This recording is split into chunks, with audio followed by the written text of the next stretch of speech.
ውድና የተከበራችሁ የዩቲዩብ ቻናል ቤተሰቦች ሰላም ሰላም ብያለሁ። ቤተሰቦቼ እንግዲህ ዛሬ ጉድ ይዤላችሁ የመጣሁት ነገር ቢኖር ከቲክታክ መንደር ነው ማለት ነው እና የዕለቱ እና ዛሬ ሳተኛበት ያደርኩትን ነገር ወደ እናንተ ይዤ መጥቻለሁ ማለት ነው ጋይስ። እሱ ምንድን ነው ካላችሁ እንግዲህ ብዙዎቻችሁ ታውቃላችሁ ሮማን እንትና አረዋን ያገባችው ልጅ ኡስማን እና የኡስማን ታሪክ ታውቁታላችሁ ብዬ አስባለሁ። እሱን ዛሬ ቲክታክ ላይ ስከታተል ነው ያደርኩት። እንቅልፍም አልወሰደኝም አዳሬን የምር እንዱን ያደርኩት ጋይስ። እና ቤተሰቦች መሰላችሁ በጣም የሚያሳዝን ልጅ ነው። ካሁን በፊትም ታሪኩን ሰው እንትን ብሎ ነበረ ከጎኑ ሆነው እነ መሲ ብርጅስቶን ብዙ ሰዎች ከጎኑ ሆነው እዚህ ደረጃ የሚያው እንዲደርስ እንዲታገል ያደረጉት ሁሉ ብዙ ሰው የህይወት ታሪኩንና ያለበትን ብሶትና ችግር ተናግሮ ረድተውት ነበር ማለት ነው። እና ጋይስ ምን ትላላችሁ? መሲ ብርጅስቶን ነበረች የእሱን ኃላፊነት ወስዳ ሐኪም ቤት የሚያስፈልገውን ነገር እንዲደረግለት አድርጋ ምን ብላ ከጎኑ የነበረችው መሲ ብርጅስቶን ነበረች ማለት ነው። እና እናቴ ነው የሚላት መሲ ብርጅስቶንን። እና ከዛ ጋይስ ምን ተፈጠረ መሰላችሁ? በቃ ያኔ በህዝቡ ድጋፍና በጥሩ ሰዎች ምክንያት ደህና እየሆነ መጣ ማለት ነው። እንግዲህ ኡስማን ደህና ሆኖ ስራም እየቀጠሩ ሲወጣ ሲገባ እና ልጁ ስሜታዊ ነው። አንደኛ አባቱን ያው በሀገራችን በነበረው ባለፈው ጦርነት አባቱ በፊት ለፊቱ ነው የተገደለበት። በዛ ላይ የአባቱ ሀብት ንብረት ሀብታሞች ነበሩ ተዘርፈውበት።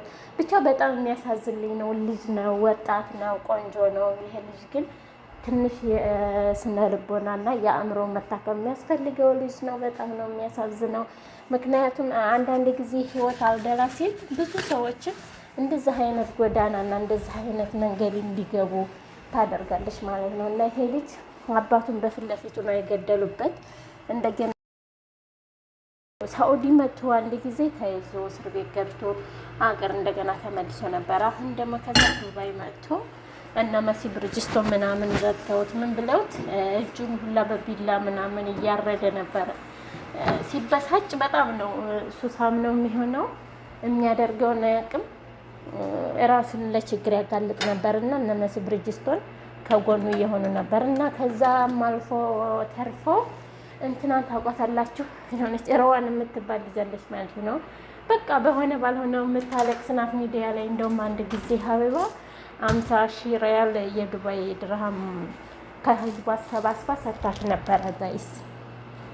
እና ጋይስ እንደዛ አድርጋላት ነበረ። ከዛ እኔ በምን እንደተገናኙ አላውቅም። ከዚህ ከልጁ ጋር ተገናኝታ ነበረ ማለት ነው። ያኔ እንደ ትዳር አደረጉ፣ ተጋቡ መሰለኝ። እና አንድ ጋር ስራ መስራት ጀመሩ። ሱቅ አላቸው እና እየሰሩ ምን እያሉ ቤተሰቦቼ ብዙ አብረው ቆይተዋል። አሁን እንደው ሚስቱ እርጉዝ ናት፣ በጣም ደርሳለች፣ ልፍጥጥ ብላለች። ሳስበው 9 ወር የገባ ይመስለኛል። እና ትናንትና ተጣልተዋል። የተጣሉበት ምክንያት ደግሞ በጣም ነው የሚገርመው። እሷ ወንድሜን ወደ ዱባይ ላንጣለች ነው የሚለው። እና የተጋቡት በስነ ስርዓት ነው፣ በቤተሰብ ነው። በዚህ ምክንያት የተነሳ ልጁም ጎዳና ላይ ወጥቶ እያጨሰ እየጠጣ በጣም ስሜታዊ ሆኖ ያው ሁሉንም ሲሳደብ ነው ያደረው ማለት ነው ጋይስ። በጣም ያሳዝናል። ያም ሆኖ ያ ግን ቤተሰቦቼ እሱ ወንድሟን እንድታመጣ ፈቃደኛ አይደለም። ፈቃደኛ ያልሆነበትንም ነገር መናገር አልፈለግም። ሁለተኛ ግን ደግሞ አንዳንድ ሊናገር የቻለው እኔ አመት ሆነኝ፣ ስለዚህ አመት ሲሆነኝ ለእናቴ እንኳን ብር ልኬላት አላውቅም። ትዳር ከሆነ ትዳር ነው፣ ዘመድ ምናምን ብሎ ነገር የለም።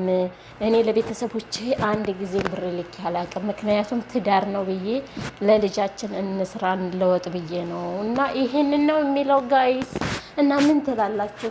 እኔ ለሱም ትዳር ማለት ያው የአንድ ሰው ብቻ እንትን አይደለም። በእርግጥ እሷ ብቻ እንደፈለገች የምትሆንበት ነገር አይኖርም። ግን ለሱም ደግሞ ለቤተሰቦቹ መደረግ ያለበትን ነገር መደረግ አለበት ብዬ አስባለሁ። እሷ ወንድሟን የምታመጣ ከሆነ ማለት ነው።